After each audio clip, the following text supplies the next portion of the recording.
Kematian merupakan salah satu misteri terbesar dunia. Tidak ada orang yang benar-benar bisa memprediksi kematian seseorang, dokter sekalipun. Namun, baru-baru ini, dalam sebuah makalah terbaru yang diterbitkan dalam jurnal Nature menyebut bahwa kecerdasan buatan atau Artificial Intelligence AI ciptaan Google bisa memprediksi kapan seseorang akan meninggal dunia. Hal ini bisa dilakukan oleh kecerdasan buatan tersebut dengan memasukkan data catatan kesehatan elektronik milik seseorang. Selanjutnya, dengan model pembelajaran yang mendalam, didapatkan hasil prediksi yang secara substansial berakurasi tinggi, bukan menakuti. Dirangkum dari Futurism, dalam uji coba para peneliti menggunakan data 216.000 pasien dewasa dari 2 rumah sakit di Amerika Serikat. Hasilnya, para peneliti bisa menunjukkan bahwa algoritma ini bisa memprediksi kapan pasien harus dirawat di rumah sakit hingga waktu kematiannya. Ditulis para peneliti dalam laporan mereka, dikutip dari Fox News.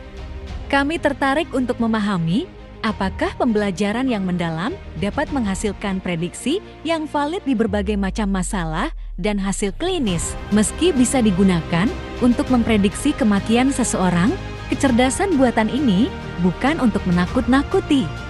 Akurasi tinggi. Dalam prediksinya, kecerdasan buatan milik Google ini punya akurasi yang tinggi. Dalam prediksinya, kecerdasan buatan milik Google ini punya akurasi yang tinggi. Angka akurasi prediksi kematian pasien pada rumah sakit pertama menunjukkan angka hingga 95%. Sedangkan pada rumah sakit kedua menunjukkan akurasi 93%. Ini secara signifikan lebih akurat daripada model prediksi tradisional, tulis para peneliti dalam laporannya dikutip dari The Independent. Alat kecerdasan buatan AI baru bisa prediksi kapan seseorang meninggal. Model AI bernama Live2Vec ini disebut lebih akurat dari model-model pendahulunya. Perkiraan kematian tersebut dapat dibuat Live2Vec berdasarkan rangkaian data kehidupan seseorang, mulai dari riwayat kesehatan, pendidikan, hingga pendapatan. Dalam proses penciptaannya, peneliti asal Northwestern University melatih AI tool ini dengan dataset dari keseluruhan populasi di Denmark yang berjumlah 6 juta jiwa. Live2Vec menggunakan data dari Statistisk Denmark, Otoritas Pusat Statistik Denmark. Pemerintah Denmark memberi akses data penduduknya pada peneliti yang terlibat, dilansir laman Northwestern University. Ketika pakai data di model AI, data Statistik Denmark diatur ketat karena juga berisi catatan rinci tiap penduduk negara tersebut. Namun, sejumlah penduduk dapat mengaksesnya. Ahli etika AI dari Northwestern University, Tina Aliasirat, menuturkan AI tool tersebut tidak boleh digunakan untuk memprediksi orang langsung, tetapi pada populasi spesifik. Fungsinya untuk melihat suatu masyarakat berdasarkan aturan, regulasi, atau kebijakan yang diterapkan pada mereka.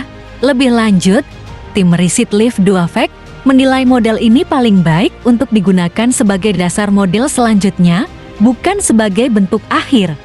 Meskipun kami menggunakan prediksi untuk mengevaluasi seberapa bagus model-model AI ini, tetapi alat AI ini tidak boleh digunakan untuk memprediksi orang langsung, kata Aliasirat. AI tool ini model prediksi yang berbasis dataset spesifik pada populasi spesifik. Alat ini memungkinkan kita melihat masyarakat dari kacamata berbeda, kebijakan yang kita punya, aturan, dan regulasi yang kita punya. Kita bisa melihatnya sebagai hasil pindai apa yang terjadi di lapangan, sambung dosen ilmu komputer tersebut. Sonny Lehman, penulis studi yang dipublikasi di Nature Computational Science tersebut, menyebut kemungkinan algoritma prediktif semacam ini diam-diam juga sedang dibuat beberapa tahun belakangan oleh perusahaan teknologi. Ia berharap penelitian ini bisa memulai pemahaman publik yang lebih terbuka tentang bagaimana AI tools ini bekerja, apa saja kemampuannya, dan cara penggunaannya yang boleh dan tidak boleh dilakukan. Lehman menuturkan, jika digunakan dengan baik, AI tool ini berpotensi positif di bidang layanan kesehatan. bukan untuk bilang nanti kamu kena kanker kalau nggak melakukan perubahan tertentu, tetapi tenaga medis profesional dilengkapi informasi dari AI untuk bantu bimbing pasiennya, katanya. Lelia Sirat menambahkan, penerapan AI-tool ini bidang kesehatan juga bisa berpotensi menangkis kekhawatiran masalah etika penggunaannya. Sebab, ada pihak-pihak yang bisa dimintai pertanggungjawabannya saat mereka memakainya pada ranah layanan kesehatan. Bidang-bidang yang sudah terisi data tersebut kemudian menjadi basis prediksi dalam model AI Live 2 Fact, termasuk memprediksi kematian. Ketika kami memvisualisasikan bidang yang model gunakan untuk membuat prediksi, itu tampak seperti silinder panjang dari kemungkinan meninggal terendah hingga tertinggi, kata dosen ilmu jaringan dan Technical University of Denmark ini. Dari situ, kita bisa menunjukkan di sisi ujung probabilitas kematian tinggi, rupanya banyak penduduk yang benar-benar sudah meninggal. Sedangkan di sisi ujung probabilitas kematian rendah, penyebab kematiannya tidak dapat diprediksi, seperti kecelakaan mobil, sambung ex-postdoctoral fellow di Northwestern University ini. Lelia Sirat dan Lehman menggarisbawahi model AI ini bekerja berdasarkan korelasi, konteks budaya, dan masyarakat yang sangat spesifik, dan bias-bias yang ada di setiap dataset.